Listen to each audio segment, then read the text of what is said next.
দেশের রাজনৈতিক পট পরিবর্তনের পর থেকে কিছুটা অগোছালো অবস্থার মধ্য দিয়ে যাচ্ছে বাংলাদেশ ক্রিকেট বোর্ড বিসিবি।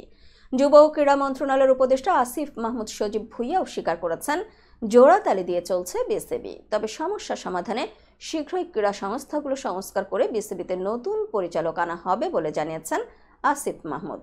সেখানে প্রসঙ্গ উঠে আসে বাংলাদেশ ক্রিকেট দলের সাবেক অধিনায়ক আমিনুল ইসলাম বুলবুলের কড়া মন্তব্যের, যিনি বর্তমান ক্রিকেট বোর্ড জোড়াতালি দিয়ে চলছে বলে মন্তব্য করেছিলেন। বিষয়টি স্বীকার করেছেন আসিফও, তুলে ধরেছেন প্রেক্ষাপট, একই সঙ্গে আশ্বাস দিয়েছেন দ্রুত সমস্যা সমাধানের। আসিফ বলেন, এটা বাস্তব যে জোড়াতালি দিয়েই চলছে বিসিবি, কারণ অনেক পরিচালকরা এখন নেই।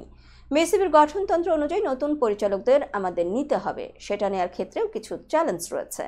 যেমন আমাদের ক্রীড়া সংস্থাগুলো এখনো পুনর্গঠন করা হয়নি, পুনর্গঠনের কার্যক্রম চলমান রয়েছে। সেগুলো পুনর্গঠন হলে তার মাধ্যমে নিয়মতান্ত্রিক উপায়েই আরও নতুন পরিচালক যোগ করা হবে। বিসিবির বিভাগগুলো ভাগ করে দেওয়ার ব্যাপার রয়েছে, সেগুলো ভাগ করে দিলে বিসিবির কার্যক্রমে আরও গতিশীলতা আসবে বলে আমি মনে করছি।